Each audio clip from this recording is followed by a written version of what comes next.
Hello everyone, आज मैं आपको करा रही हूँ नेल्सन मंडेला का चैप्टर है ये, long walk to freedom.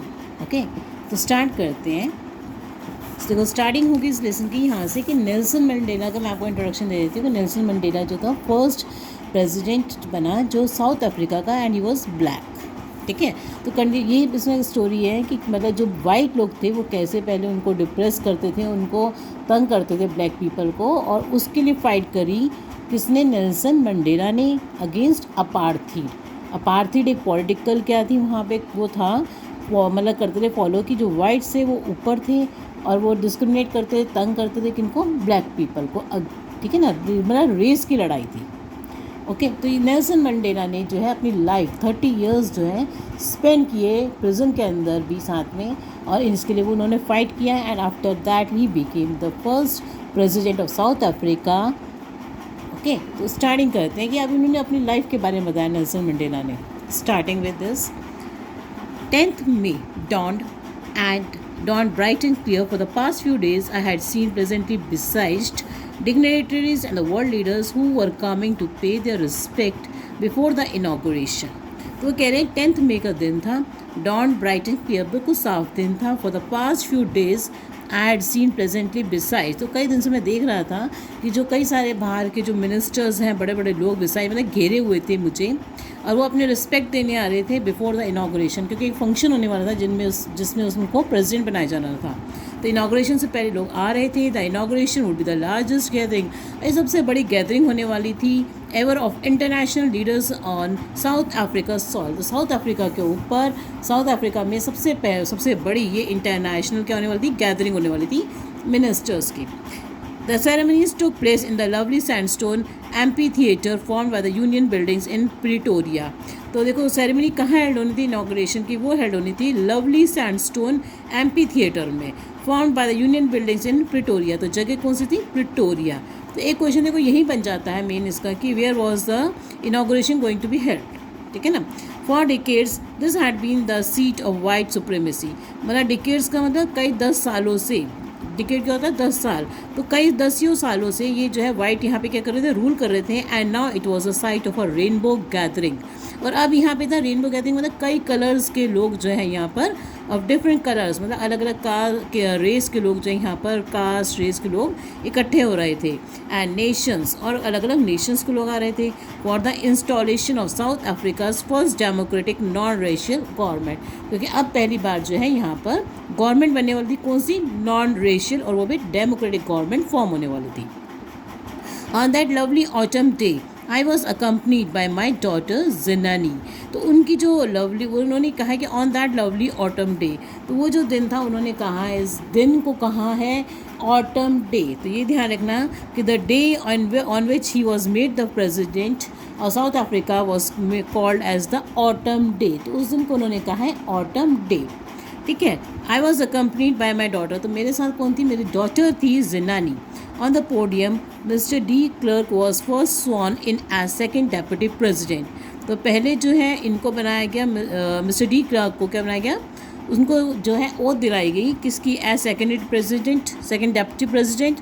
Then Thabo मकाबी वॉज स्वॉन, फिर उनको इनको थाबो मकाबी को दी गई oath as the first deputy president.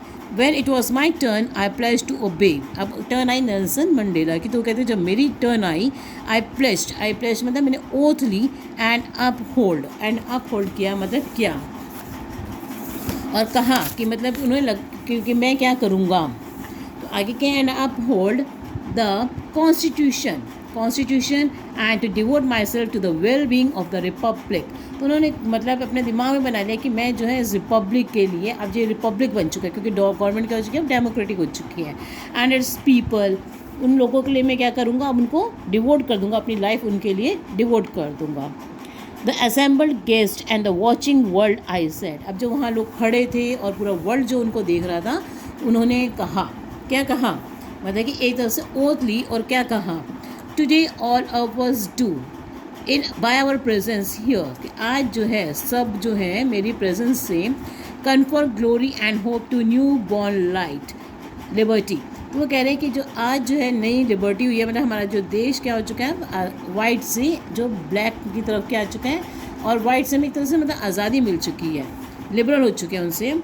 Out of the experience of an extraordinary human disaster that lasted too long. तो अब जो है कितने उस एक्सपीरियंस से हम बाहर आ रहे हैं, जो एक्स्ट्रॉर्डिनरी ह्यूमन डिज़ास्टर मतलब एक बहुत ही बड़ा डिज़ास्टर था हमारे, मतलब हमारा क्या हो रहा था, अफ्रीकन्स का डिज़ास्टर था जो उस टाइम से हम बाहर आ रहे हैं, दैट लास्टेड टू लॉन्ग। और ये डिज़ास्टर बहुत लंबे समय तक चला। must being a society of which all humanity will be proud। और अब एक ऐसी सोसाइटी बन रही है जिसके क्या सब होंगे, प्राउड फील करेंगे जिसमें।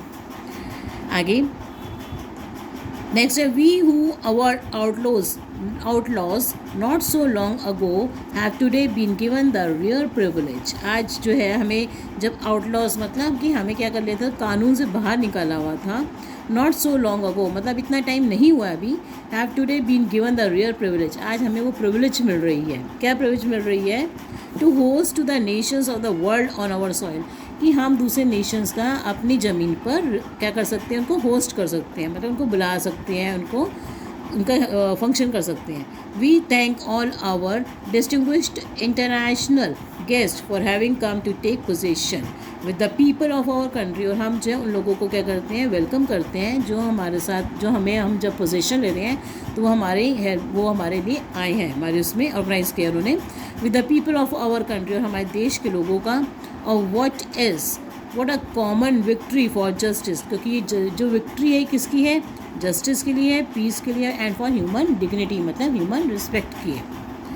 We have at last achieved our political इमानिसिपेशन।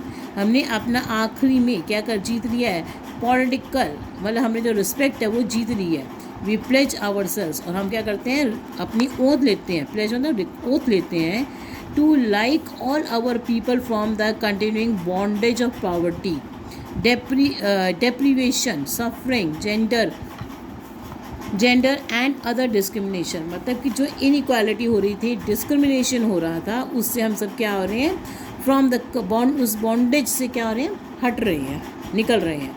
और हमने क्या ले रहे हैं, प्लेज लेते हैं कि हम इससे निकल जाएंगे इन चीज़ों से। Never never and never again, और कभी भी नहीं, shall it be that this beautiful land, कि ये ज़मीन जो है, इतनी ब्यूटीफुल लैंड है जो हमारा देश है, will again experience the operation of one by another. इस ज़मीन पर अब कभी भी एक जो है क्या होगा, डिस्क्रिमिनेट नहीं होगा दूसरे के द्वारा, मतलब वाइट्स जो है अब दोबारा हमारे को क्या नहीं कर सकते, ऑप्रेस नहीं कर सकते, हमें नहीं अत्याचार नहीं कर सकते हमारे पर। The sun shall never set on so glorious a human achievement, और ये क्या है, हमारी बहुत बड़ी अचीवमेंट है, और सन जो है कभी भी अब नहीं छुपेगा। ठीक है, आगे देखो, let freedom reign, God bless Africa, और जो है अब आज़ादी को क्या करने करो, रूल करने दो, गॉड ब्लेस अफ्रीका, अफ्रीका को रूल करने दो। आगे देखो, नेक्स्ट है इसमें,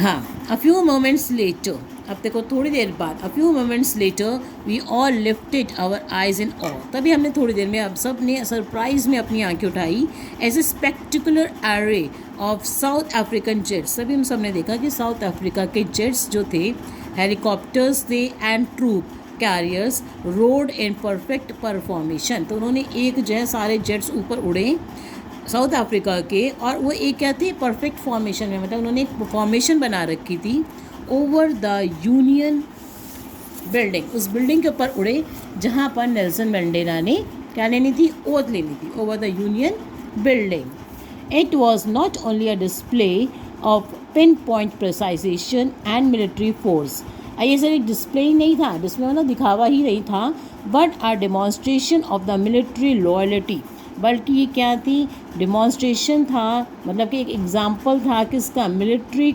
लॉयल्टी टू डेमोक्रेसी, कि मिलिट्री वालों की loyalty towards democracy, to a new government, कि मिलिट्री भी जो है अब इस गवर्नमेंट की ही है, उसको ही सपोर्ट कर रही है जो अब बनी है, than had been freely and fairly elected, और कौन सी गवर्नमेंट, जो अब जो है क्या हो चुकी है, फ्रीली इलेक्ट हुई है, उसको बनाया नहीं गया, वो मतलब अपने आप लोगों ने उसको चुना है, क्योंकि अब डेमोक्रेटिक बन चुका है देश, तो जो अपने आप ही नहीं बन के बैठ गया, बल्कि क्या है, फ्रीली इलेक्टेड कंट्री बन गया अभी ये। ओनली मोमेंट्स बिफोर, थोड़ी देर पहले ही, the highest generals of the South African defence force and police, their chests bedecked with ribbons and medals from days gone by. आगे वो कह रहे हैं ओनली मोमेंट्स बिफोर कि कुछ थोड़ा टाइम पहले ही the highest generals of the South African defence force कि जो जनरल्स थे डिफेंस फोर्स के and police their chest be decked उनकी जो चेस्ट थी छाती पर क्या लगाए गए विद रिबन्स मेडल्स लगाए गए from days gone by saluted me उन्होंने सब ने क्या करा जिन पे रिबन्स लगे थे मतलब जिनको मेडल्स मिले थे जिन मिलिट्री वालों को पुलिस वालों को उन्होंने मुझे सैल्यूट किया एंड प्लेस्ड देयर लॉयल्टी और क्या ली ओथ ली कि वो लॉयल रहेंगे. आई was not unmindful of the fact that not so many years before they would not have saluted. तो वो कहता है कि मुझे अभी भी अनमाइंडफुल नहीं हूँ मैं अभी भूला नहीं हूँ कि यही लोग जो थे मिलिट्री वाले थे यही पुलिस वाले जो थे जो आज मुझे सैल्यूट कर रहे हैं before they would not have saluted उन्होंने पहले मुझे सैल्यूट नहीं करते थे वो बट अरेस्टेड मी बल्कि मुझे क्या कर लेते थे मेरे एक्शंस की वजह से मुझे क्या कर लेते थे अरेस्ट करते थे. Finally a chevron of Impala jets तभी क्या हुआ इम्पाला जेट्स मतलब क्या हुआ लेफ्ट अ स्मोक उनसे धुआं निकला trail of the black red green blue and gold of the new south African flag. तो साउथ अफ्रीका जो फ्लैग के जो कलर्स हैं ये चारों कलर्स उन्होंने स्मोक के फॉर्म में जेट्स ने निकाले. The day was symbolise for me तो डे कैसा था सिम्बोलाइज मतलब एक निशानी सी बन गया by the playing of our two national anthems क्योंकि उस दिन सिम्बोलाइज क्यों हो गया क्योंकि उस दिन दो नेशनल एंथम्स प्ले किए गए and the vision of whites singing देखो वाइट्स ने भी ये सिंग किया and black singing the Die Stem I the old anthem of the republic. तो जो वाइट्स थे उन्होंने नया एंथम सिंग किया और जो ब्लैक से उन्होंने पुराना जो है एंथम सिंग किया. ठीक है. All the that day neither group new the lyrics of the anthem. अब दोनों ही ग्रुप्स को जो है उस एंथम के लिरिक्स नहीं अच्छी तरह से आते थे. They once despised they would soon know the words by heart मगर वो कहता है कि थोड़े ही टाइम बाद मगर उनको ये सब एंथम याद हो जाएगा. On the day of the inauguration अब उस दिन इनाग्रेशन वाले दिन I was overwhelmed with a sense of history. तो अभी वो कहता है उस दिन मुझे जो है पूरी हिस्ट्री याद आई.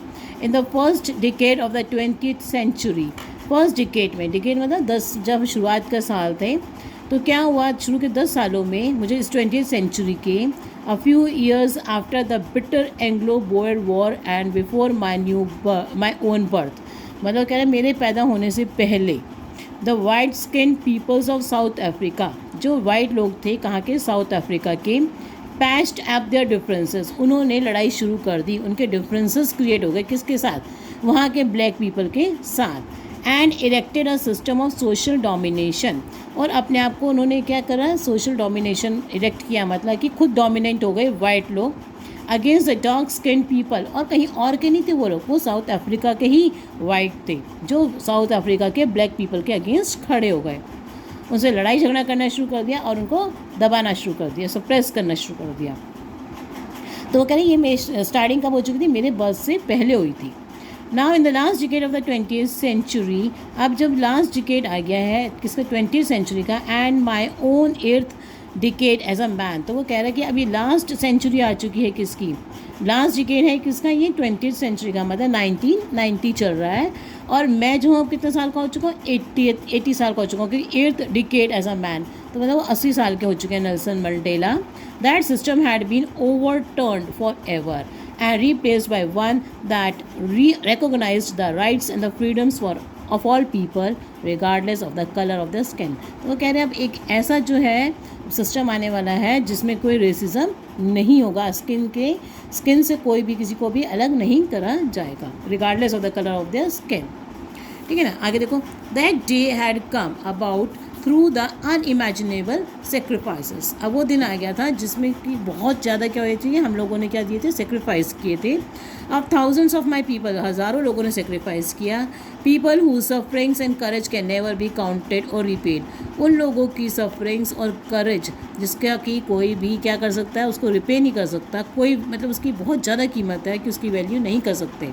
आई felt that day as I have on so many other days that I was simply the sum of all those African patriots. तो उस दिन क्या करता है वो, आई फेल्ट दैट डे, उस दिन उसको लगा नेल्सन मंडेला को, as I have on so many other days, कि जो है जो पुराने दिन थे, that I was simply the sum of all those African patriots, कि मैं उन सब का क्या हूँ जो मर चुके हैं, उन सब का क्या हूँ मैं एक सम हूँ, जो अफ्रीकन पैट्रियट्स जिन्होंने अपनी क्या दे दी है, जान दे दी है इसको पाने के लिए, इस आज़ादी को पाने के लिए, who had gone before me, जो मेरे से पहले क्या हो चुके हैं, मर चुके हैं, तो मैं उन सब का क्या हूँ, एक सम हूँ, मतलब मैं जो बचा हूँ मैं उन सबको इंडिकेट कर रहा हूँ कि पैट्रियट्स को, सब पैट्रियट्स को। That long and noble line ended and now began again with me, कि अब वो लाइन तो ख़त्म हो चुकी है, अब मेरे से शुरुआत हो रही है, क्योंकि मैंने वो पहले वाला भी देखा और अब का भी देख रहा हूँ, आज़ादी भी देख रहा हूँ।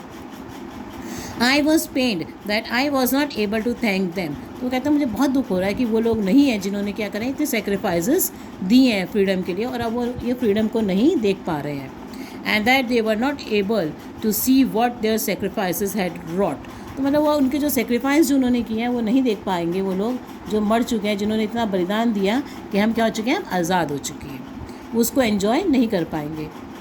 The policy of apartheid created a deep and lasting wound in my country and my people.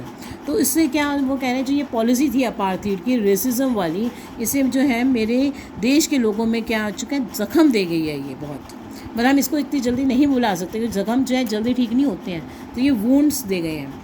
All of us will spend many years, if not generations, recovering from that profound hurt. मतलब उस दुख को भूलने के लिए हमें कई साल लग जाएंगे, generations लग जाएंगी.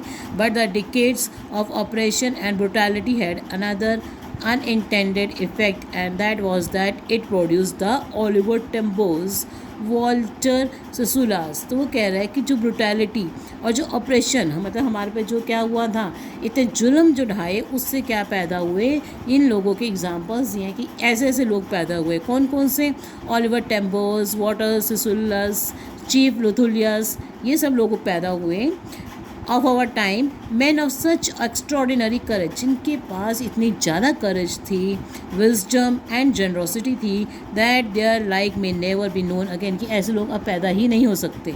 Perhaps it requires such depths of operation, क्योंकि इनको पैदा करने के लिए इतना मतलब डिप्रेशन ऑपरेशन होता है। जब ये लोग पैदा कब होते हैं, ऐसे लोग तब निकलते हैं जब बहुत ज़्यादा क्या हो जाता है, जुल्म होना शुरू हो जाता है। The create such Heights of character, मतलब इतना ज़्यादा हाइट्स क्रिएट मतलब हो जाती हैं जुल्म की, तब ये ऐसे लोग पैदा होते हैं। My country is rich in the minerals, वो कह रहे हैं मेरा देश जो है मिनरल्स में क्या है, रिच है, साउथ अफ्रीका। आगे, एंड जेम्स, और क्या है मैं उसमें, जेम्स, जेम्स मतलब बहुत हीरे हैं, that lie beneath its soil, मतलब कि जेम्स, और वो किसको कह रहा है, वो कह रहा है कि मेरे जो मतलब देश में जो लोग थे जिन्होंने सेक्रीफाइस किया, उन लोगों के लिए उसने कहा है कि वो क्या है, जेम्स है बीनीथ इट्स सॉइल, मतलब वो दब गए हैं, मतलब उनकी डेथ हो चुकी है और वो मिट्टी में दब गए हैं। But I have always known that its greatest wealth is its people, finer and truer than the purest diamonds.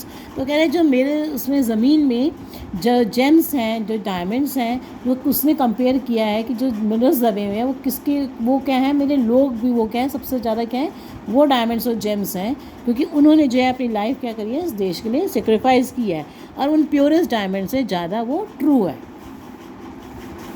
आगे देखो, it is from these comrades in the struggle, अब वो कह रहे हैं कि it is from these comrades in the struggle that I learn the meaning of courage, कि इन्हीं चीज़ों से मैंने क्या, उन लोगों से मैंने सीखा।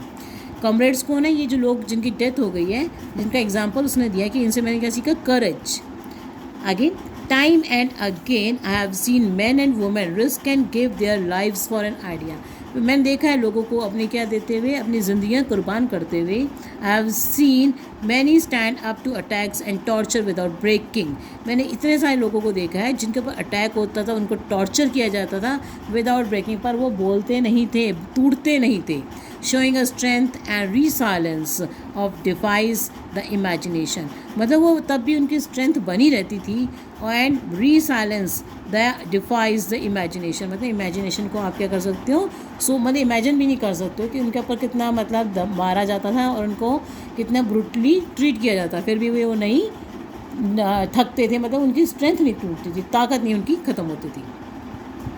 I learn that courage was not the absence of fear.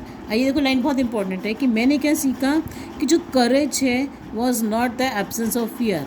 वो जो है उसमें ये नहीं होता कि अगर आपको डर नहीं लग रहा तो आप में क्या हो, करेजियस हो, बल्कि but the triumph over it, बल्कि जो है वो कह रहा है कि अगर हम फियर के ऊपर क्या कर जाए, हावी हो जाए, विक्ट्री कर जाए, तो हम क्या होते हैं, करेजियस हो जाते हैं। The brave man is not he, brave आदमी वो नहीं होता who does not feel afraid, जिसको डर नहीं लगता, वो ब्रेव नहीं होता। But he who conquers that fear, बल्कि जो कि उस फियर के ऊपर क्या कर लेता है, कॉन्कर कर लेता है, मतलब उसके ऊपर हावी हो जाता है, डर के ऊपर। No one is born hating another person, कोई भी जो है ऐसा इंसान नहीं होता जो दूसरे को हेट करे because of the colour of his skin, की उसकी स्किन का कलर कैसा है तो उसको हेट करे, और हिज बैकग्राउंड और his religion. People must learn to hate, लोग हेट करना सीख जाते हैं। And if they can learn to hate, learn करना सीख जाते हैं, क्या करना, हेट करना, नफरत करना सीख जाते हैं। They can be taught to love, जो लोग हेट करना सीख जाते हैं उनको लव करना भी सिखाया जा सकता है, क्योंकि हम हेट करना नेचुरली सीख जाते हैं, पर उन लोगों को लव करना भी सिखाया जा सकता है। For love comes more naturally to the human heart than its opposite, क्योंकि लव ऐसी चीज़ है जो नेचुरली आता है ह्यूमन हार्ट में। ठीक है, तो वो कहेंगे कि क्वेश्चन भी बन सकता है कि what comes naturally, more naturally to the human heart, that is love.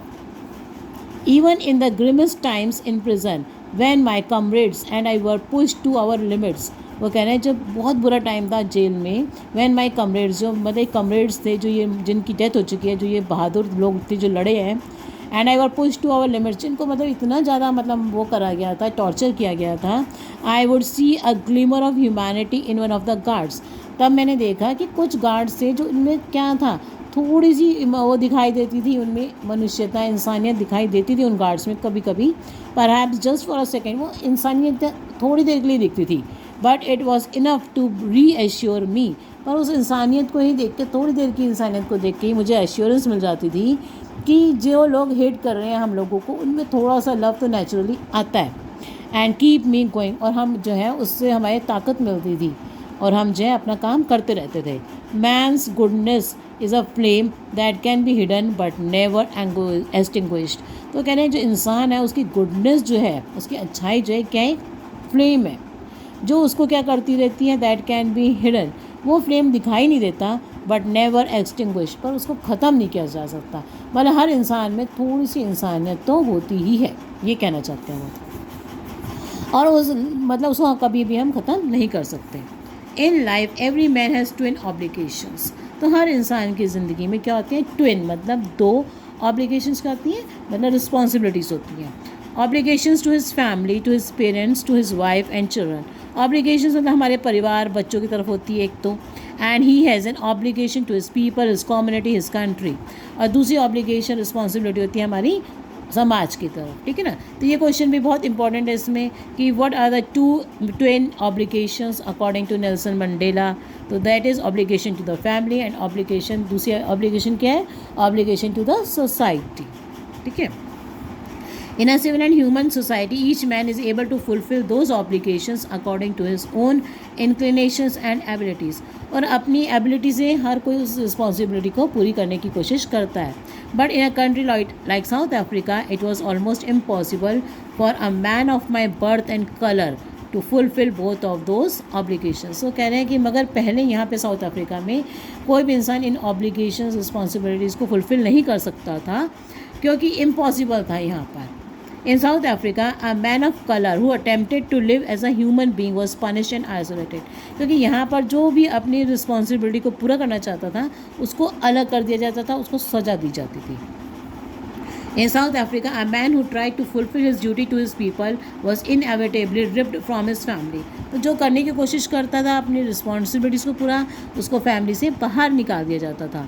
And his home and was force to live a life apart, उसको अकेले आइसोलेट कर देते थे, उसको अकेले रहने के लिए जेल में डाल देते थे। A twilight existence of secrecy and rebellion, और उसके लिए एक शुरुआत हो जाती है, ट्वाइलाइट क्या मतलब, उसके लिए एक ज़िंदगी ऐसी शुरू हो जाती थी जिसमें क्या होता था, सीक्रेसी, अकेले रहना पड़ता था, एंड रेबेलियन और विरोध की ज़िंदगी जीनी पड़ती थी। I did not in the beginning choose to place my people above my family. तो वो कहते हैं इन द बिगनिंग में, शुरू में, place my people above my family, तो मैंने पहले जो है अपनी फैमिली को ऊपर रखा, ना कि लोगों को। फिर क्या हुआ, but in attempting to serve my people I found that I was prevented from fulfilling my obligations. पर जब वो अपनी रिस्पॉन्सिबिलिटीज़ को पूरा करने लगा तो उसको लगा कि as a son, as a brother and a father and a husband, मेरे को क्या करा जा रहा है, इन रिस्पॉन्सिबिलिटीज़ को पूरा करने से रोका जा रहा है। I was not born with a hunger to be free. Important line है कि कौन पैदा नहीं हुआ था with a hunger to be free. तो वो कह रहा है कि मैं जब पैदा हुआ था तो मुझे नहीं पता था कि मुझे ऐसे लड़ाई करनी पड़ेगी या मैं आज़ादी के लिए लड़ूँ। Free in every way that I could know, free to run in the fields near my brother's hut. तो उसको कैसे लगता था बचपन में, कैसा था उसका बचपन नेल्सन मंडेला का, तो कहता मैं फ्री था, जहाँ फील्ड्स खेतों में भागता था, नियर माई ब्रदर्स हट, मेरे भाई की जो हट के पास खेत थे, free to swim in the clear stream, तैरता था, that ran through my village, free to roast meals under the stars and ride the broad backs of slow moving bulls. मतलब कि मैं जो है बैलों के ऊपर चढ़कर खेतों में घूमता था और क्या करता था, मीलीज क्या, ये हमारी वो कहते हैं मेज़ जो होती है, तो इन सब के बाद रोस्ट करता, उनको तोड़ता हुआ चलता है छलियों को, मतलब आराम से फ्री ज़िंदगी जी रहा था। As long as I obeyed my father, और ये ज़िंदगी कब तक की थी, जब तक कि मैंने अपने फादर का कहना माना, and abided by the customs of my tribe, और अपने ट्राइब के कस्टम्स को मतलब माना। I was not troubled by the laws of man और गॉड, तब तक कि मुझे कोई ट्रबल नहीं हुई, जब तक कि मैं अपने पापा की बात मानता रहा और अपने रूल्स फॉलो करता रहा कस्टम के। आगे देखो, it was only when I began to learn that my boyhood freedom was an illusion। पर बाद में देखो दिखते कब शुरू हुई, जब उसको लगा कि जो फ्रीडम है वो क्या इल्यूजन है, सिर्फ दिखावा है। when discovered as a young man that my freedom had already been taken from me, उसको जब बड़ा हुआ तो उसको लगा कि मेरी फ्रीडम तो छिन गई है। That I began hunger for it, तभी मुझे उसकी भूख लगनी शुरू हुई। At first as a student, कब शुरुआत हुई, जब वो एक स्टूडेंट था। I wanted freedom only for myself, तो जब स्टूडेंट था तो उसको लगा कि अपने लिए वो आज़ादी के लिए लड़ने लगा। The transition as the transition freedom of being able to stay out at night. तो स्टूडेंट की तरह से क्या चाहता था आज़ादी, वो चाहता था कि मुझे रात को आराम से आज़ाद कभी भी घर आऊँ, रीड कुछ भी पढ़ूँ, what I please and go where I choose, कहीं भी जाऊँ और कुछ भी पढ़ूँ। क्या हुआ मगर आगे देखो, lately as a young man in Johannesburg, तो वो कहाँ पे था तब, जोहान्सबर्ग में था। I earn for the basic and honourable freedoms of achieving my potential, of earning my keep, of marrying and having a family, the freedom not to be obstructed in a lawful life। तो वो कैसी ज़िंदगी, I earn का मतलब उसकी इच्छा थी कि वो शादी करे, एक अपनी लाइफ जिए जिसमें फ्रीडम हो, और ये जो है लॉफुल लाइफ जिए, मतलब उसमें कोई भी लॉ जो है उसको तंग ना करे, कानून के ऊपर मतलब उसका कोई तंग ना करे, और एक नॉर्मल अच्छी लाइफ जिए। But when I slowly saw, पर वो कह रहे जब मैंने धीरे धीरे देखा, that not only was I not free, कि मैं तो आज़ाद ही नहीं हूँ, but my brothers and sisters were not free, और मेरे जो लोग हैं आसपास के वो भी जो हैं आज़ाद नहीं हैं। I saw that it was not just my freedom that was cartel, उसको लगा कि ये मेरी ही फ्रीडम नहीं कर्टेल हो रही है, कट रही है, but the freedom every one who looked like I did, जो मेरे जैसे थे उन सबकी फ्रीडम क्या हो रही है, रोकी जा रही है। That is when I join the African national Congress, तब उन्होंने अफ्रीकन नेशनल कांग्रेस को ज्वाइन किया। And that is when the hunger for my own freedom became the greater hunger for the freedom, और तब मेरी शुरुआत हुई किसकी, हंगर फॉर फ्रीडम की, मतलब आज़ादी के लिए। It was this desire for the freedom of my people to live their lives with dignity, तो मैं चाहता था मेरे लोग भी कैसे रहें, डिग्निटी से रहें, रिस्पेक्ट के साथ रहें, एंड सेल्फ रिस्पेक्ट के साथ रहें। That animated my life and that transformed a frightened young man into a bold, और उसके बाद क्या मैं बन गया, एक बोल्ड आदमी बन गया। अब देखो हाँ, मैंने आपको ये लेसन काफ़ी करा दिया है, अब इसका जरा से एक पैराग्राफ बचा है, तो कल मैं आपको इसके इंपॉर्टेंट क्वेश्चंस बताऊंगी। Thank you. अगर आपको मेरी वीडियो समझ में आ रही है, लेसन्स पढ़ाए हुए समझ में आ रहे हैं, then please like share and subscribe.